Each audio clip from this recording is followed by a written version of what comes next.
this aspect, which is what we call, feeling rejected or being criticized as something that really people really fear in a sense.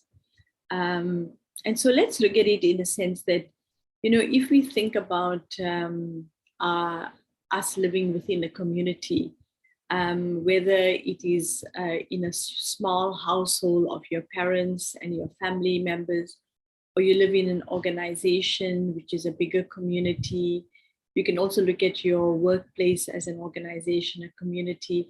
So that's a lot of people that we're working with, and different people have different roles that they play.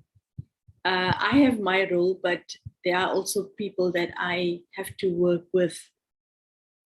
And so what happens is that there are this kind of thing where we want to coexist with everyone.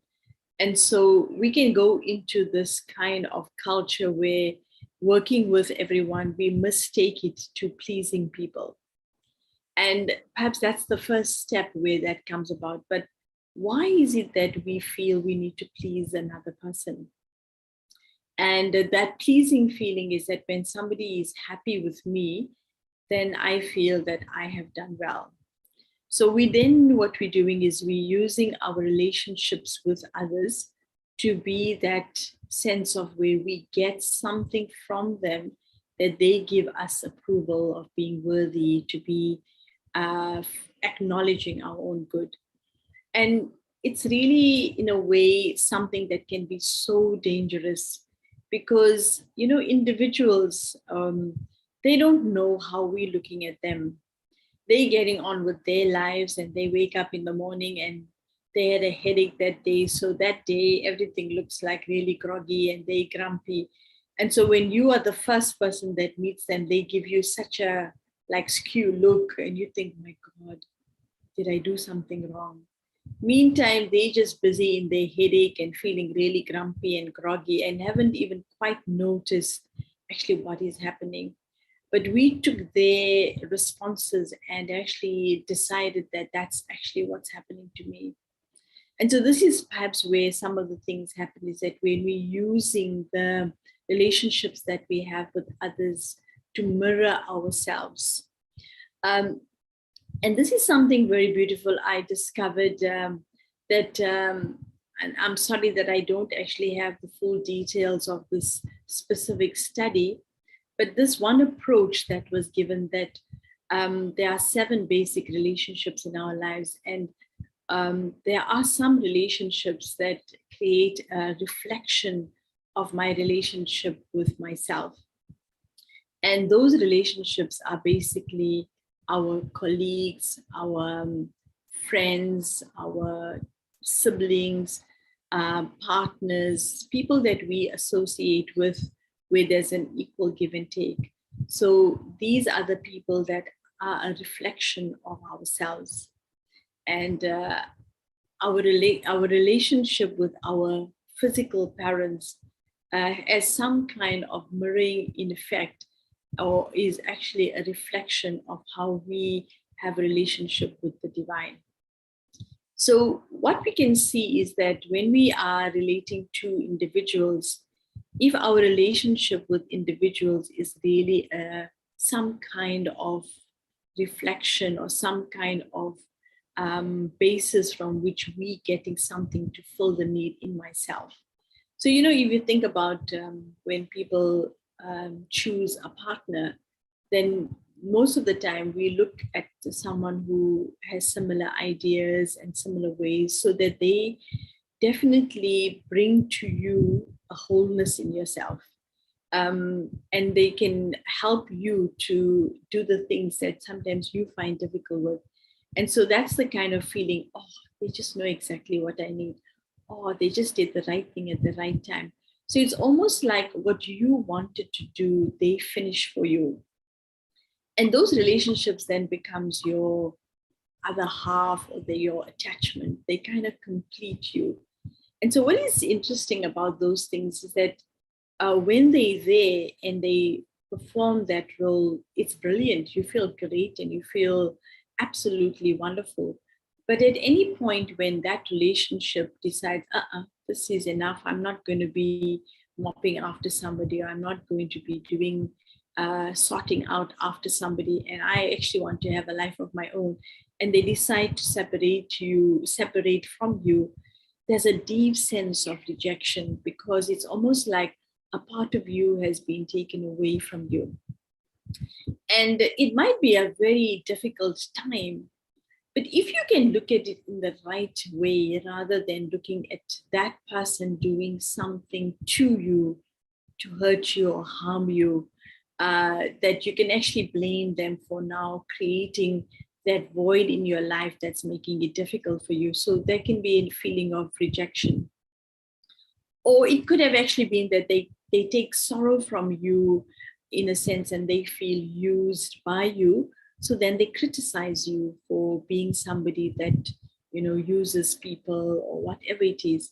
So whichever way that ends up, where it you feel you in that state where you're now having to deal with yourself, you're experiencing the loss of someone who was so close to you, was your spine in a sense, and or was the blood in your life, is now gone. And so you can feel really rejected and left alone.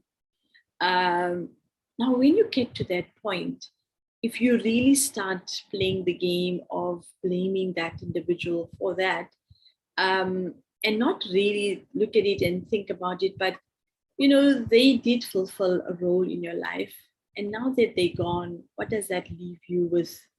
It maybe starts to teach you how you can do those things yourself. So if you look at it and think, oh, that and maybe it's a good thing that they're not there anymore, because it's actually helping me find myself.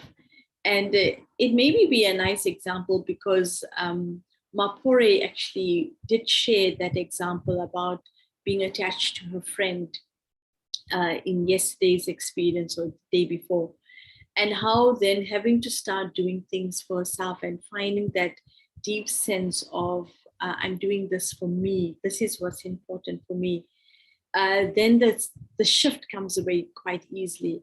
So for me, the from my own experiences of having gone through similar feelings, is that actually it's not anybody that is doing anything to you.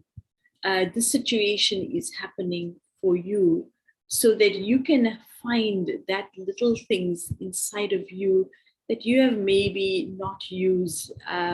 You have just maybe thought you don't need to, because you've seen it perhaps as your weak area and felt, well, you do your best, and so you're not supposed to be perfect. But I found that when I realized that even if it is a weakness inside of me, whether it's an inability inside of me, instead of thinking and giving myself that little label, well, sorry, you're not good at that and you're not going to be able to do it, I said to myself, well, yes, that's an area you're weak at. How about we try to make a difference to change that? And so then starting to invest time and energy in helping the self to do something that you perhaps would have always thought was not your forte. And then as you do it, you find it quite surprising that you can actually do it. But by giving yourself a new opportunity to express something which you may have written off as your quality or your speciality or your skill even, you find that when you give life to that, because now you're giving it attention. I always remember when I was at school, you have the languages, the English and Afrikaans, and these days you can add isiZulu and different languages. But in our times, we just did English and Afrikaans. And so those are our languages. And then we had all the science and maths. And so for me, because I had a difficulty in the languages, I found that it was a challenge always to learn things by heart and repeat it. But when it came to the things that were logical and scientific, the maths and the science and all of that kind of stuff, I would get good marks, but my languages were really weak. And I just thought, okay, well, those are my weaknesses. But little did I realize actually that for whatever reason it was a weakness, it was me also not putting more energy because it was just hard to do. So I would do the other homework, which was easier to do quickly, and be lagging back on the stuff that I should have been giving more attention to. And so in time, what happened was that I continued to excel in my sciences and the logical things, but my languages always did suffer. And it was only after when I was in matric, and this is really for me perhaps the best experience that really gave me, a little bit of hope. And I have remembered that blessing from my English school teacher. And so when I was in my final year of matric, it was very interesting that our oral exam would be 45% and the written was 55%. And so when we were doing our oral, he was quite fascinated at my ability to comprehend the English language, my insight and my ability. And he said to me, "You have no problem with your language. Your difficulties and your ability to express it in the written form." In those days, no one really understood our learning defects and gave us help. But what it was beautiful is that he said to me, "I'm going to give you such a good mark for your English in your oral that you will definitely pass." So even though I was not good in my written language, I always knew that I had that ability to excel. And it's now in my more later years, I'm actually using that skill to step into the power that, even though my written might not be that up to standard, it doesn't mean that I don't understand the language and I don't know the language. It's just that I need to learn the skill now of writing, and so to spend time doing that. And what it did for me is really added such value, where I was so quickly able to write myself off to say I can't do it. I'm finding that I'm doing things that I normally wouldn't volunteer to do when it comes to writing.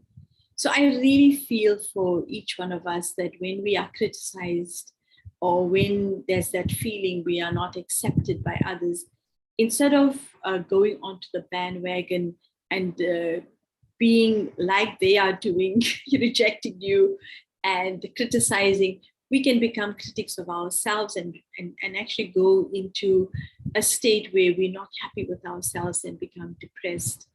And so it's really that kind of thing that can sabotage everything. So for me, I feel perhaps it was a gift from the divine that when those points came, when I did feel alone, when no one was understanding, and I felt that my challenges were like not maybe acknowledged by others, then I realized, no, I have to acknowledge what my challenge is. And I need to embrace myself with loving and accepting myself, instead of thinking somebody is going to be playing some pity party on me and being my crutch to carry on. And the moment I gave up that feeling that I don't need another person outside of me to be my crutch, it's like I found my wings to fly. Not that I've like perfected anything in my life, but I don't say to myself, I can't anymore. And when I'm challenged with something, I think, okay, what can I do differently to learn that skill? And so what it's done for me really, and I am not talking now from just highfalutin stuff. I'm talking about seriously doing things practically to develop skill, and which means either practicing or doing it. Yes, I found that being a meditator and learning to create concentration and focus helped me to stay on track. But it does really mean that sometimes we need the elbow grease of repetition to do something over and over again so that we can create that pattern in ourselves instead of just saying, I can't do it.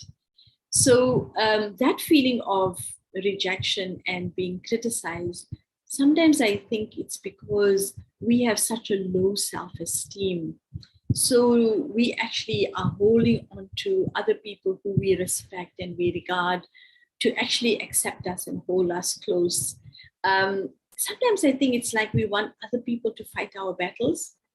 And this journey of life where we want to actually be self-empowered, sovereigns, to be a master of the self.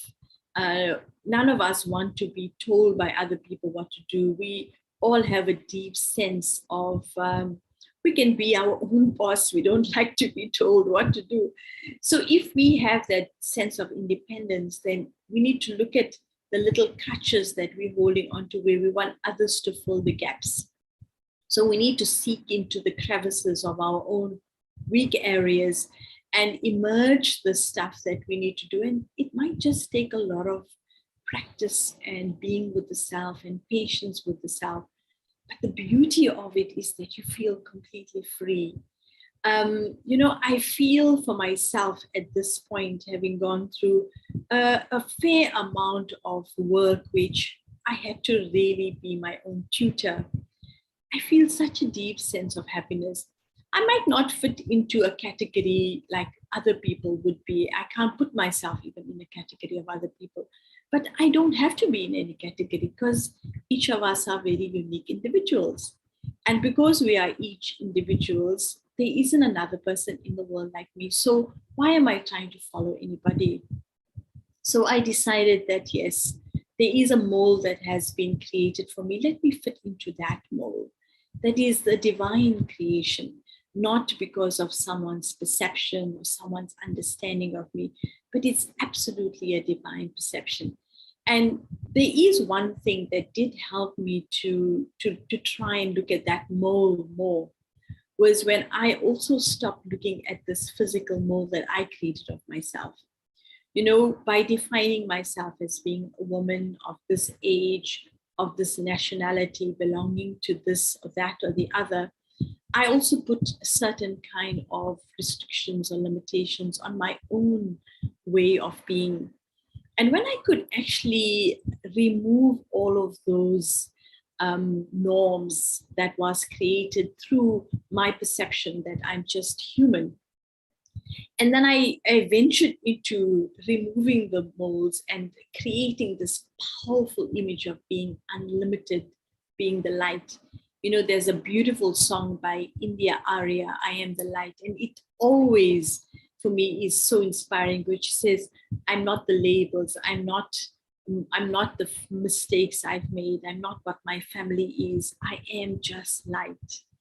And when I practice this, and I really mean practice it, spending deep amounts of silence, feeling myself separate from being this body and being that unlimited sense of light, feeling my own uniqueness, my beauty, my radiance. And literally, as I would spend time really holding very preciously this feeling of being beautiful, I then started emerging the courage to be alone, the courage not to feel that somebody needs to back me up or support me. But they may have been the most powerful times in my life because it was that time I started depending on me. But more than anything, I realized that my relationship with the divine over the periods of time that I've hold so close to started delivering. I'm using that word delivering because I actually said to myself that it's almost like I was receiving gifts after gifts after gifts of things happening which I thought were coincidental. But really, it for me was that feeling that when we hold on to something which is very true, very powerful, it doesn't mean that it has to happen instantly. And the image I can give you, which is for me something that also holds me in a state of patience when I feel I need to be patient, is when I think about how a bamboo shoot grows. When you plant the bamboo, it actually takes years for it to create a very powerful root structure.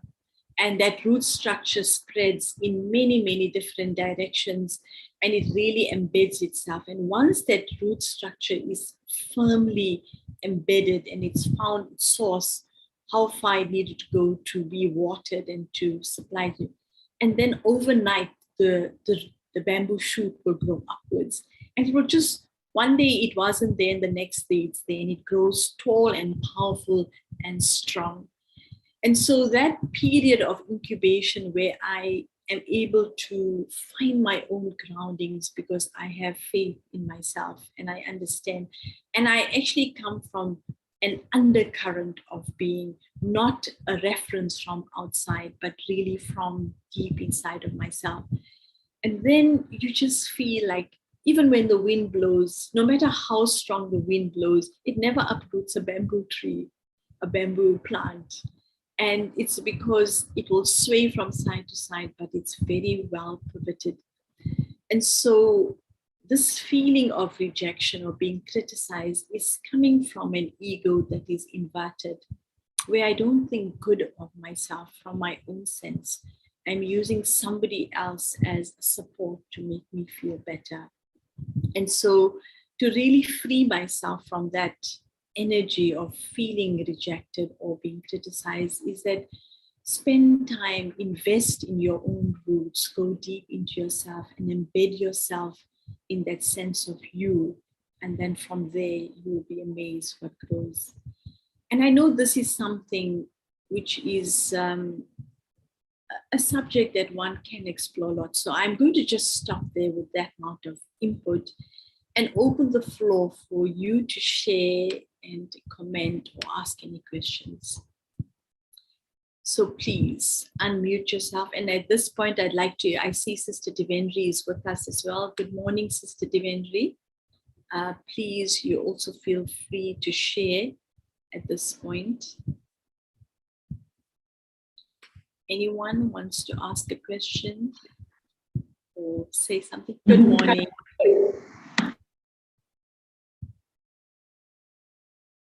I'm a little bad at working out who's speaking, so please announce yourself. Who, I heard an unmute somewhere.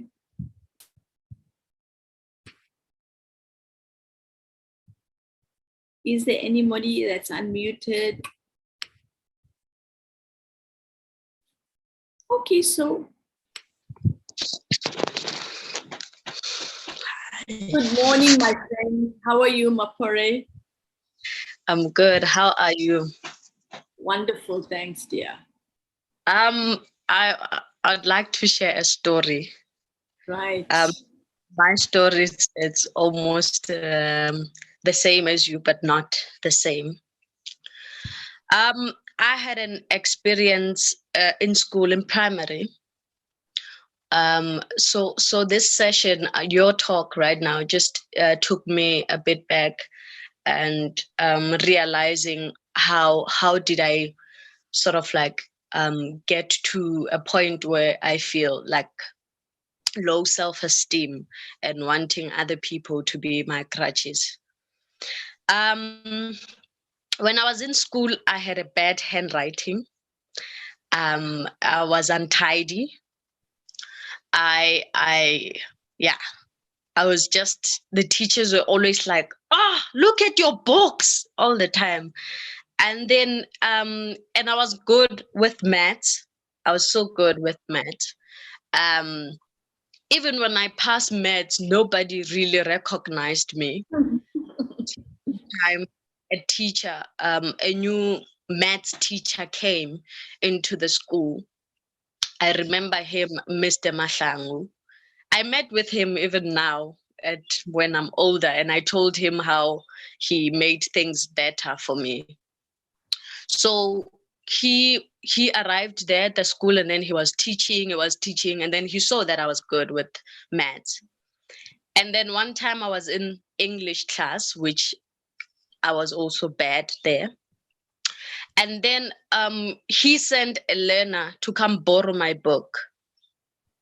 And then the learner came in, knocked, and then greeted my English teacher. She was also my class teacher. And then said, Sir said I must come to borrow Sibesho's book. And then my teacher was like, what? Whose book? I said, Sibesho's book. And then she called me and said, come here. And it's like, is he sure that he want her book? Because look at the book, is untidy and what. And then when she opened the book, because the maths teacher had these little stars that they give us when you get total, you get a gold star. When you get maybe almost total, you get a silver stars. When she opened my maths book, she found stars, gold and silver stars only. There was no smiley. So when you get maybe half, you get a smiley face. There was no smiley face. There was gold and silver stars. And she didn't believe it. And she called another teacher who also think I'm bad and I don't know my schoolwork. And it's like, can you believe it? This one, you must learn to be tidy now. And then they were shouting at me. And then the teacher actually, by doing that, actually changed their minds about me, about how they see me. They started saying that now you must start being tidy and find a way to write nicely. And I tried finding a nice way to write, but it still didn't work. But I think right now I write nicely. I think me writing badly, it was going with how I was feeling about myself. Um, I had like a low self-esteem and, felt like I'm not. At some point, I said, I thought I had a half brain. Thank you. Thank you. Thank you. Yeah. Okay. Is there anyone else? Thank you for your courage and honesty, but you can see it's very beautiful. We can use the things that we're not good at to completely write ourselves off, but we need to be able to see ourselves for the fullness of who we are and be our own friend to help ourselves through the difficult things.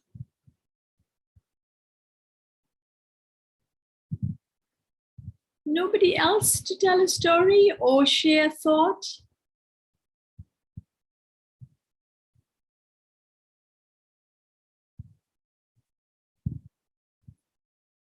Sharad, I see you unmute. Yes, Shanti. I'm a little bit confused about that fact about, we don't lean on others and use them as a crutch. Now, of course, that does make sense to me. However, where somebody has a significant advantage or somebody has a particular strength, is there an implication that we don't lean on that strength, or am I misunderstanding? Sharad, what I feel is that, we do, each one of us have everything in us. The full potential of being is in us. But sometimes there are some things in us that are not fully developed, just like we don't give it attention. And so what happens is that, but because our nature is to be complete and to be full, what happens to us is that instead of developing that inside of us, which is not complete, we then find we gravitate towards somebody who has that skill, like you say, in a more advantageous way. So we think, well, why don't we just complement each other and use it from that individual? You're right, there's nothing wrong with that because it's nice to coexist. But eventually, when you make somebody a crutch, it means you're going to always be hobbling along. And if you turn your attention to yourself, do you want to be someone who will always be hobbling? Or would you like to also walk the path in a nice, steady way, balanced on your own 2 feet? So it's actually your choice. What is the outcome do you want for yourself? And because I understand from the nature of the soul, we are all complete and balanced, and we each have a perfection. We are not a complement of somebody or a half of another. So it is nice on the journey to look at somebody who has the fullness of that which I'm lacking as an inspiration to actually develop my own skill rather than just using their skill and I don't utilize my own skill, or help myself, empower myself. Does that make sense to you? Yeah, it does, except that in business, for example, one always works as a team, exploiting each other's strengths to the betterment of the whole, if you know what I mean. Right. So business is one thing because, you have a specialist in, these days everyone is specialized, and so you complement each other. But when and it's funny that you're using the word exploit because this is when you use the word exploit in relationships with people and you start taking advantage of the strengths of another, it becomes an exploitation. So business, I would say, you are creating a deal. I'm giving you this, you're giving me this. And so we are then complement each other, which can be completely clear because there's boundaries and everything. But with relationships, I don't think we can apply the same thing. Okay, thank you so much for that. Om Shanti. Om Shanti. Anybody else?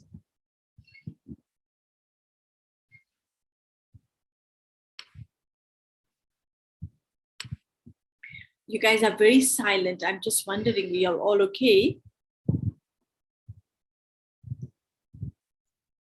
All right. Sister Devendri, maybe you would like to share something before we do a meditation? Good morning. Thank you very much. I like the whole take on our completion actually being the key to not falling into the trap of losing ourselves and losing our feelings and self-esteem, etc., in the face of rejection. And I think this whole concept, it's more than a concept, actually, it's a reality of completion is so essential, actually. And as you were describing it, I was thinking deeper and deeper that completion literally is the key.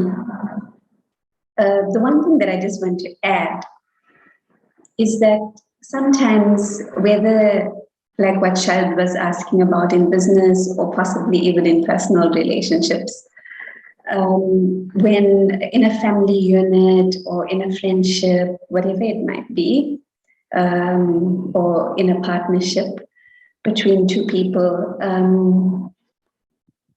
when it is accepted that there is some level of transaction and mutual support, mutual cooperation, and mutual understanding with the aim of achieving a unified task, whether it is to hold a family together, manage a home, share life together, work towards a particular project, whatever it might be.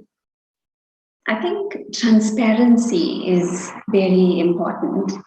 And more than transparency, really acknowledging the value and acknowledging the contribution and expressing appreciation, at every point in time.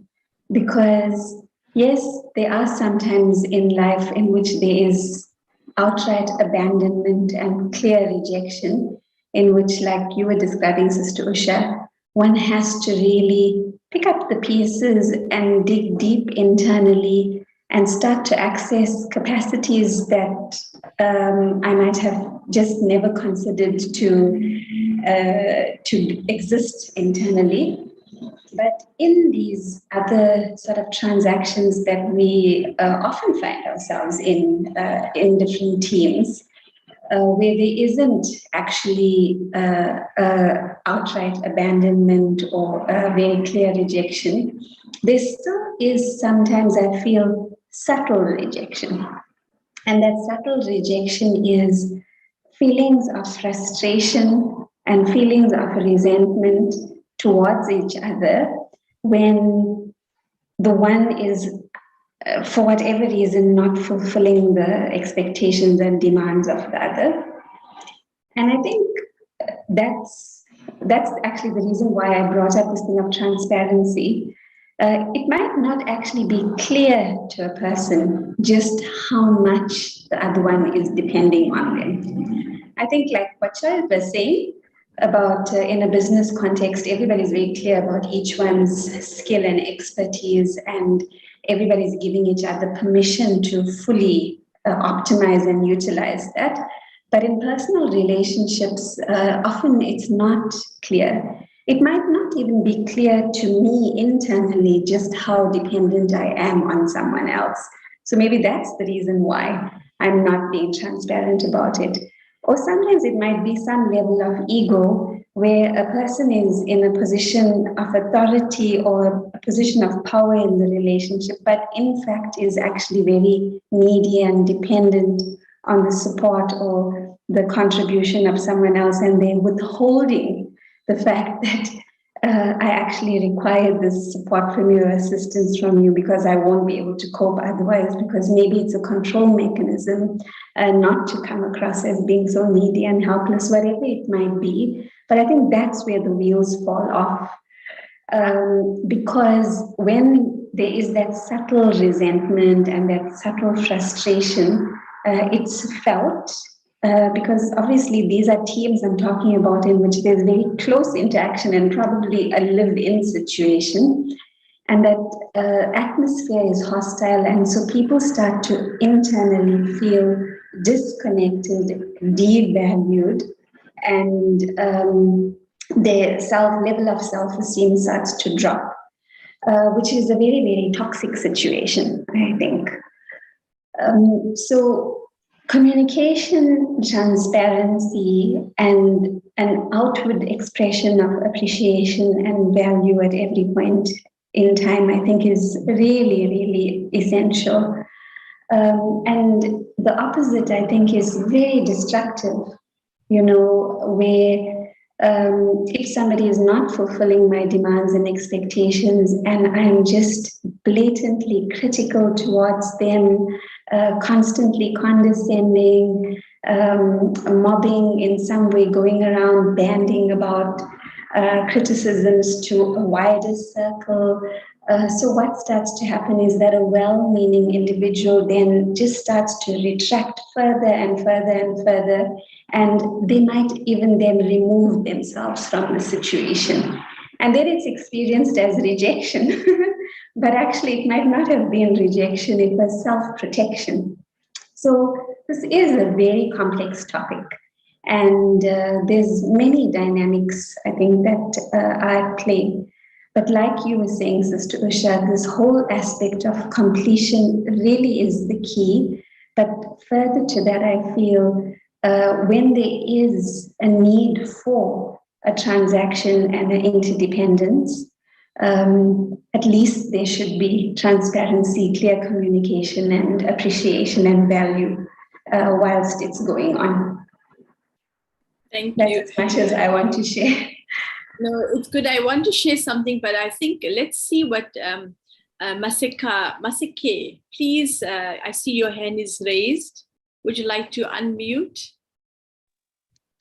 Good morning, Om Shanti. Good morning, Om Shanti.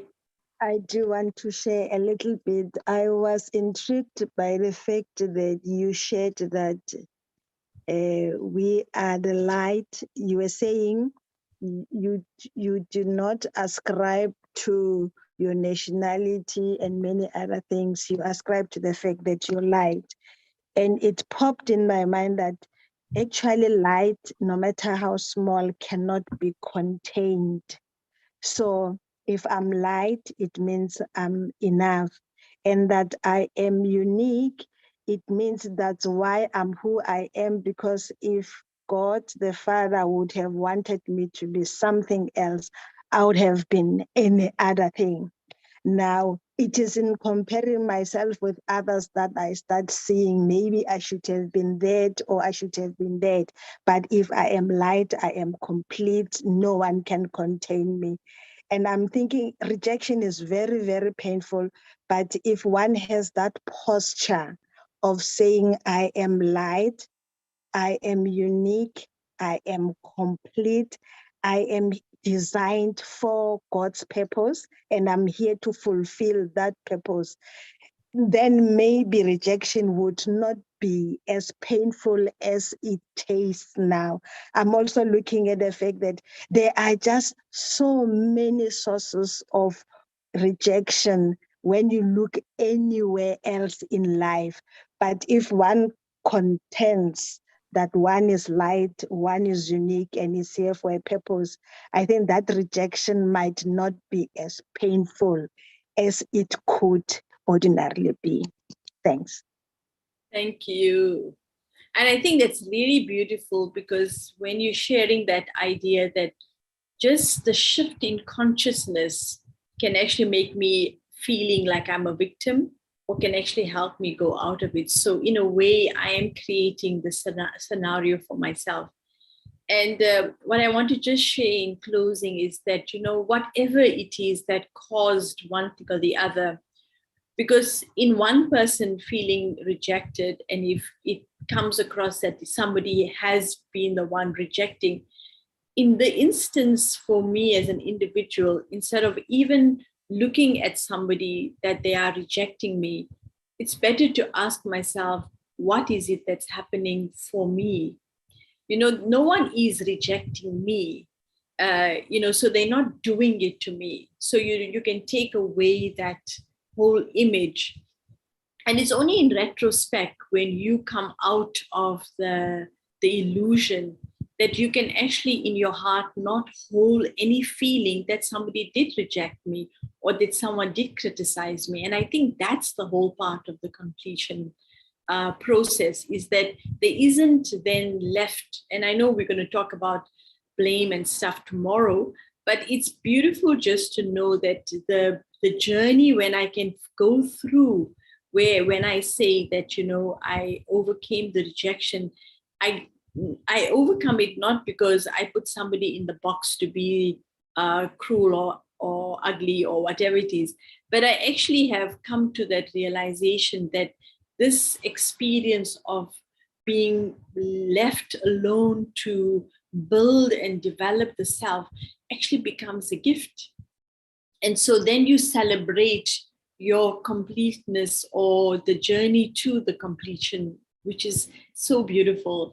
And so there is no old feelings, there's no past feelings, there's no feelings that actually takes you into old experiences, and that individuals that you can then work with, even not with the sense that actually you still having something in your mind of the past.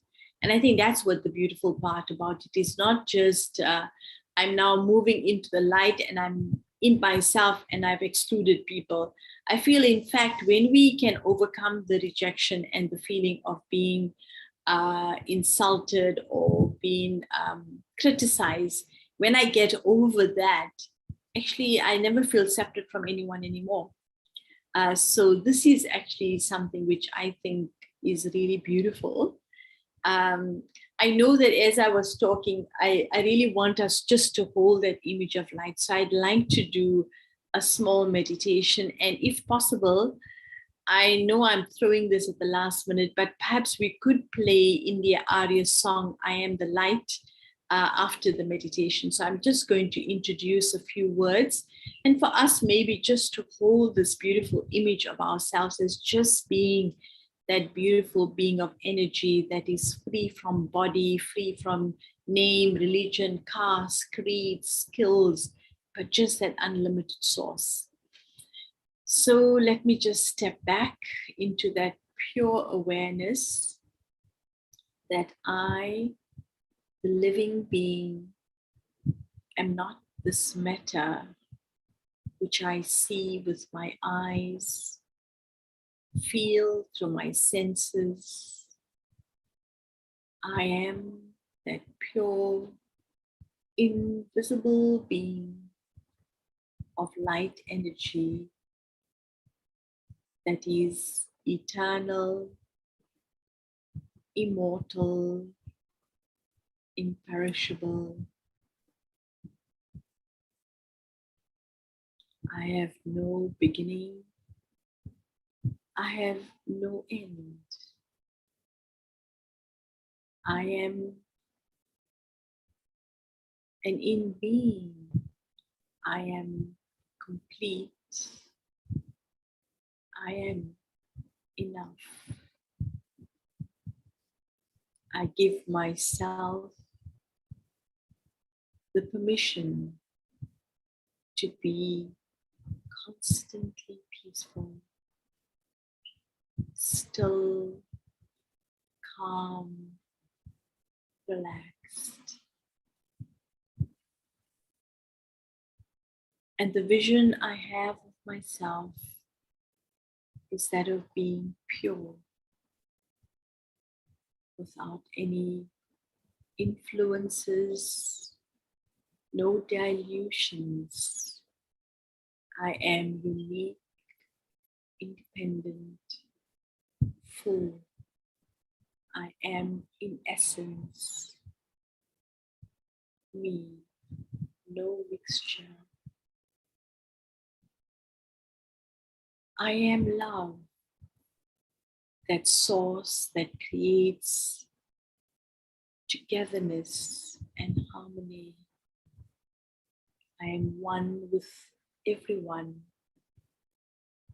I belong to all, and all belongs to me. I am completely open, unlimited.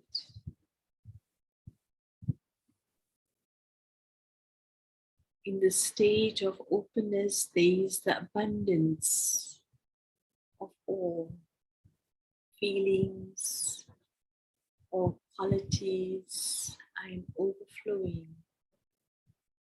and happiness flows through me. My very nature is to be happy.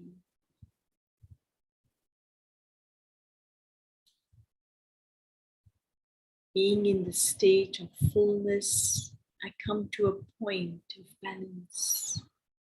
There is balance which brings a state of bliss and joy. I am pure joy. And with this level of clarity and openness, I know I am wise, and truth is who I am. And as I see the full array of all my inner treasures, I have the resilience, the strength to hold on. I am.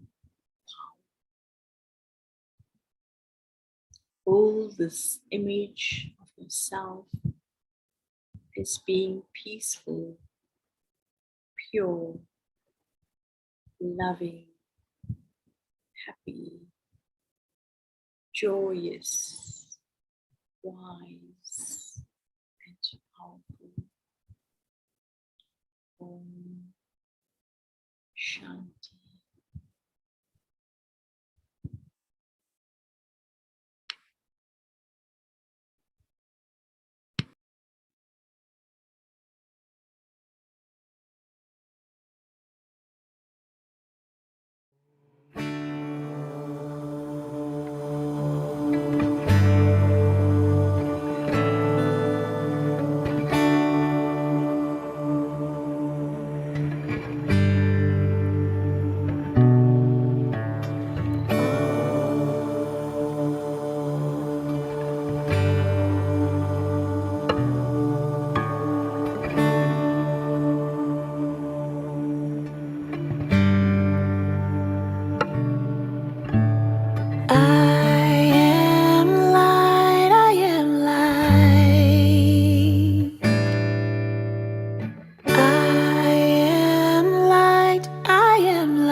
things my family did.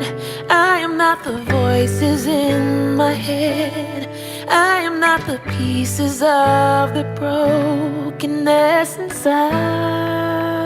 I am light. I am light. I am light. I am light. I am light. I am light. I am light. I am light. I'm not the mistakes that I have made, or any of the things that caused me pain. I am not the pieces of the dream I left behind. I am light. I am light. I am light. I am light. I am light. I am light. Yeah. I am light. I am light. I am not the color of my eyes. I am not the skin on the outside. I am not my age. I am not my race. My soul inside is all light. All light. Oh, light. Yeah. Oh, light. I am light. I am light. I am light. I am light. Yeah. I am divinity defined. I am the God on the inside. I am a star, a piece of it all. I am light.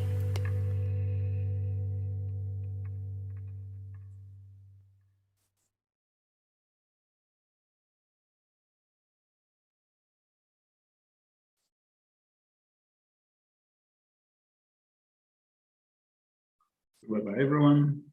Be the light and spread the light. Till tomorrow. Thank you. Take care.